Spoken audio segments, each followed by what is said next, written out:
She's a media producer, actress, talk show host, and philanthropist. She's best known for her talk show. She is worth $3 billion. She's Oprah, and here are her top 10 rules for success.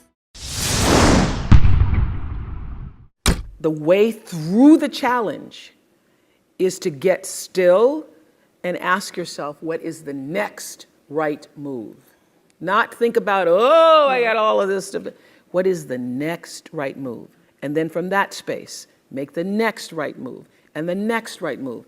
And not to be overwhelmed by it because you know your life is bigger than that one moment. You know you're not defined by what somebody says is a failure for you, because failure is just there to point you in a different direction. Nothing about my life is lucky. Nothing.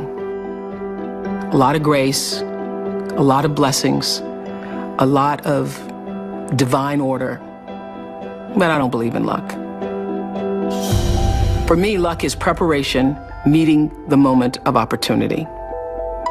There is no luck without you being prepared to handle that moment of opportunity.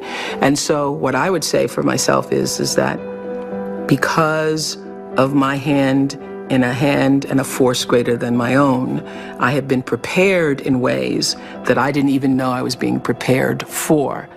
And the truth is, for me and for every person, every single thing that has ever happened in your life is preparing you for the moment that is to come. You don't have to hold yourself hostage to who you used to be or anything you ever used to do.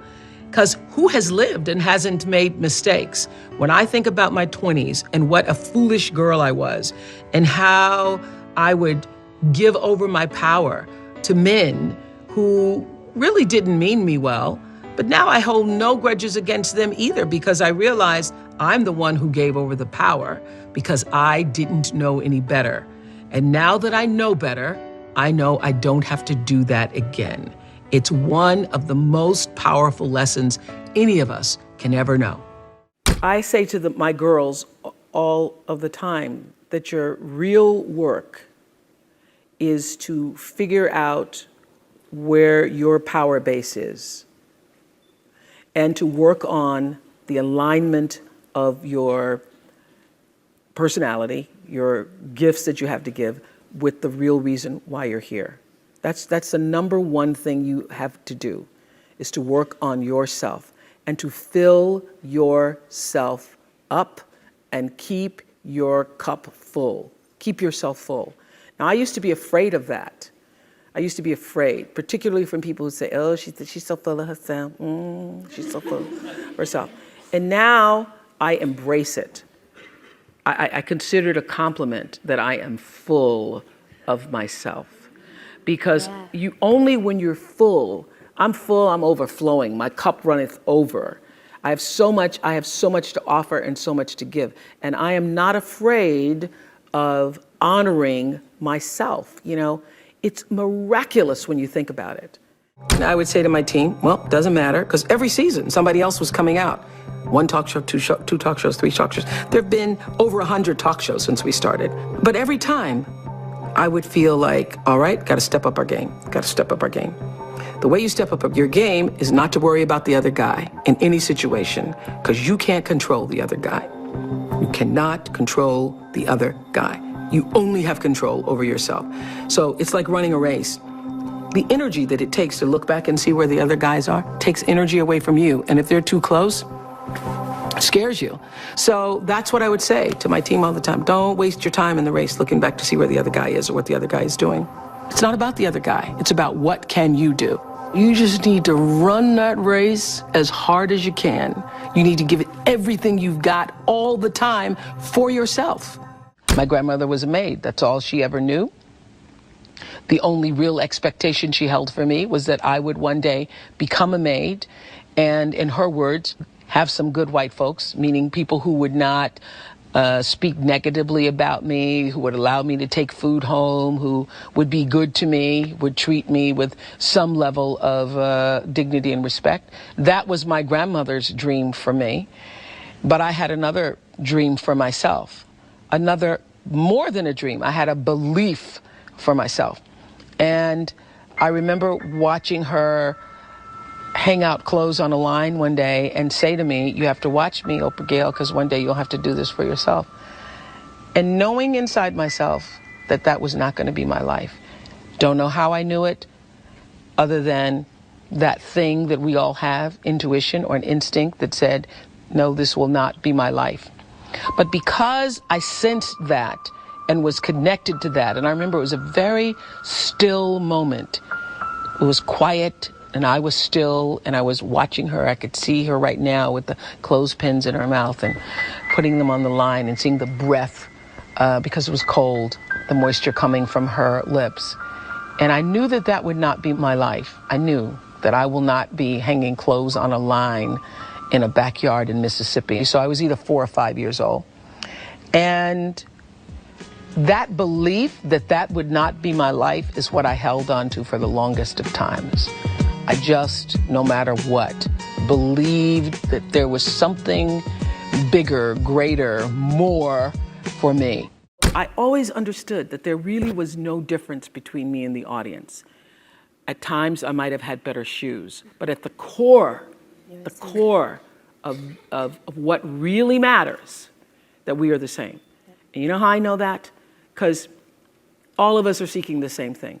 You're here at this fabulous school, and we'll go out into the world and each pursue based upon what you believe your talents are, what your skills are, maybe your gifts are, but you're seeking the same thing. Everybody wants to fulfill the highest, truest expression of yourself as a human being. That's what you're looking for. The highest, truest expression of yourself as a human being. And because I understand that if you're working in a bakery and that's where you want to be, and that may be what you've always wanted to do, is to bake pies for people or bake cakes for people or to offer your gift, then that's for you. And there's no difference between you and me, except that's your platform. That's your show every day. So my understanding of that has allowed me to reach everyone. To reach everyone. And there's no way that you wouldn't, because that's what I truly feel. A lot of people don't know their purpose. And if you don't know your purpose, your immediate goal is to figure that out, because otherwise you're just wandering around here. So the moment you can figure out what it is you're supposed to be doing, the sooner you are able to get about the business of doing that. My life is fueled by my being, and the being fuels the doing. So I come from a centered place. I come from a focused place. I come from compassion. It's just my nature. I come from a willingness to understand and to be understood. Right. And I come from wanting to connect. I mean, the secret of that show for 25 years is that people could see themselves in me. All over the world, they could see themselves in me. And even as I became more and more financially successful, which was a big surprise to me, I was like, oh my God, this is so exciting. You mean you got more than that 30,000? I got more than 30,000 by the time I was 30. But what I realized is, through the whole process, because I'm grounded in my own self, that although I could have more shoes, my feet stayed on the ground, although I was wearing better shoes. These are kind of cute today, too. So I could keep my feet on the ground, even though I could get more shoes. And I could understand that it really was because I was grounded. Was doing and continue to this day to do the consciousness work. I work at staying awake. Dear, beautiful, brown-skinned girl. And I use the word beautiful because I know that's never a word you would call yourself. I look into your eyes and I see the light and hope of myself. In this photo, you're just about to turn 20, posing outside the television station where you were recently hired as a reporter. You look calm. You look happy. But I know how scared you are. If I could say anything to you, it would be, relax. It's gonna be okay, girl. Thank you guys so much for watching. I made this video because Valerie Brown asked me to. So if there's a famous entrepreneur that you want me to profile next, leave it in the comments below. I'll see what I can do. I'd also love to know which of Oprah's top 10 rules you connected with the most. Leave it in the comments and we're gonna join in the discussion. Thank you so much for watching. Continue to believe, and I'll see you soon.